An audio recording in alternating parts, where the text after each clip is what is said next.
భారత్ పాకిస్తాన్ సరిహద్దుకు కేవలం 1 కిలోమీటర్ దూరంలో అంతరిక్షం నుంచి చూస్తే ఒక భారీ చెస్ బోర్డ్ మాదిరిగా కనిపించే ఒక రహస్య నిర్మాణం వేగంగా రూపుదిద్దుకుంటుంది. దాని ఖర్చు వచ్చేసి 1.5 లక్షల కోట్ల రూపాయలు. దాని పరిమాణం ప్యారిస్ నగరం కంటే దాదాపు 5 రెట్లు ఎక్కువ పెద్దది. కానీ ఆశ్చర్యకరమైన విషయం ఏంటి అంటే ఇది ఒక నగరం కాదు, ఇది ఒక ఫ్యాక్టరీ అంతకన్నా కాదు, ఇది ఒక సైనిక స్థావరం కూడా కాదు. అయితే అసలు ఇదేంటి, ఎందుకు భారతదేశం ఇంత భారీ మొత్తాన్ని ఖర్చు చేస్తుంది, మరి ఎలా ఈ ప్రాజెక్టు ప్రతి 15 నిమిషాలకు భారత్ భవిష్యత్తును అంచనా వేయబోతుంది? ఈ రోజు మనం చూడబోయేది ఆ మ్యాటర్ గురించే. భారతదేశాన్ని శక్తి పరంగా ప్రపంచంలోనే అత్యంత స్వయం సమృద్ధి దేశంగా మార్చగలిగే ఒక మెగా ప్రాజెక్ట్ అదే ఈ రోజు నేను చెప్పబోయే టాపిక్. మరి లేట్ చేయకుండా వీడియో స్టార్ట్ చేసి ఆ ఇన్ఫర్మేషన్ ఏదైతే ఉందో తెలుసుకోండి. భారతదేశం తన సరిహద్దుకు కేవలం 1 కిలోమీటర్ దూరంలో ప్రపంచం ఎన్నడూ చూడని ఒక అద్భుతమైన మెగా ప్రాజెక్ట్ నిర్మిస్తుంది. 1.5 లక్షల కోట్ల వ్యయంతో నిర్మితమవుతున్న ఈ ప్రాజెక్ట్ ప్యారిస్ నగరం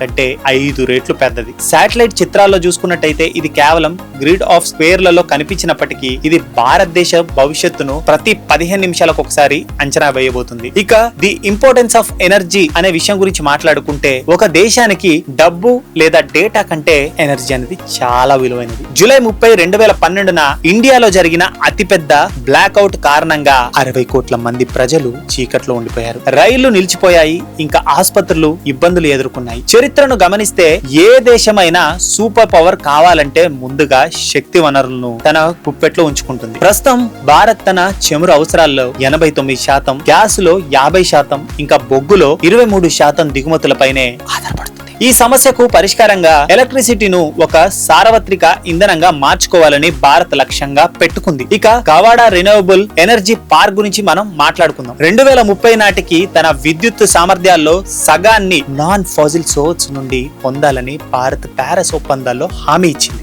ఈ క్రమంలో అదాని గ్రూప్ కచ్ ఎడారిలో 538 చదరపు కిలోమీటర్ల విస్తీర్ణంలో ఈ పార్కు నిర్మిస్తుంది. ఇక వీటి సామర్థ్యం గురించి మాట్లాడుకుంటే 30 గిగావాట్ల విద్యుత్ ఉత్పత్తి లక్ష్యం. ఇది స్విట్జర్లాండ్ లేదా బెల్జియం వంటి దేశాలను సరిపోయేంత శక్తిని ఇస్తుంది. అండ్ దీని నిర్మాణం గురించి కూడా మనం మాట్లాడుకుంటే 6 కోట్ల సోలార్ ప్యానెల్స్, ఇంకా 770 విండ్ టర్బైన్లను ఇక్కడ ఉండబోతున్నాయి. ఇక దీని ఆర్గానిజం లాజిక్స్ గురించి మనం మాట్లాడుకుందాం. First of all Kavada renewable energy park ను ఇంజనీర్లు ఒక జీవ శరీరంలా పోల్చి చెప్తారు. ఎందుకంటే ఇది కేవలం యంత్రాల సహకారం కాదు, ఇది సెల్ఫ్ కాన్ఫిడెన్స్, ఇది సెల్ఫ్ ప్రొటెక్షన్, ఇది సెల్ఫ్ ఆప్టిమైజేషన్ చేసుకునే ఒక జీవిలా పనిచేస్తుంది. కాబట్టి ఇక ఫస్ట్ పాయింట్ వచ్చేసి స్కిన్, అంటే సూర్యకాంతిని 80 డిగ్రీల వరకు ట్రాక్ చేసి డ్యూయల్ ఫేస్ సోలార్ ప్యానల్ ఉంది దీనికి. అండ్ సెకండ్ పాయింట్ వచ్చేసి ఇమ్యూన్ సిస్టమ్. ఎడారి దుమ్ము నుండి ప్యానెళ్లను రక్షించే నీరు అవసరం లేని రోబోటిక్ క్లీనింగ్ సిస్టమ్ అయితే దీని సొంతం. ఇక మూడో పాయింట్ వచ్చేసి బోన్స్. కచ్ ఎడారిలో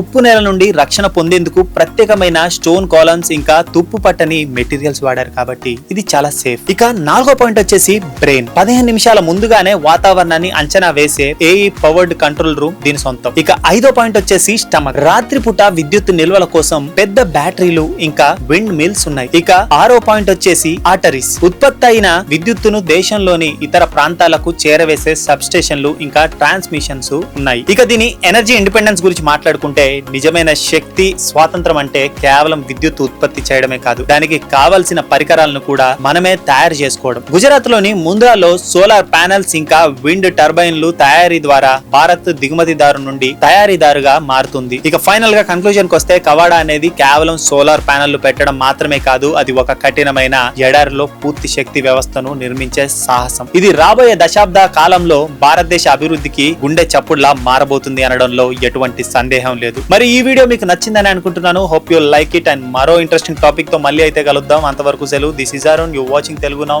సైనింగ్ ఆఫ్.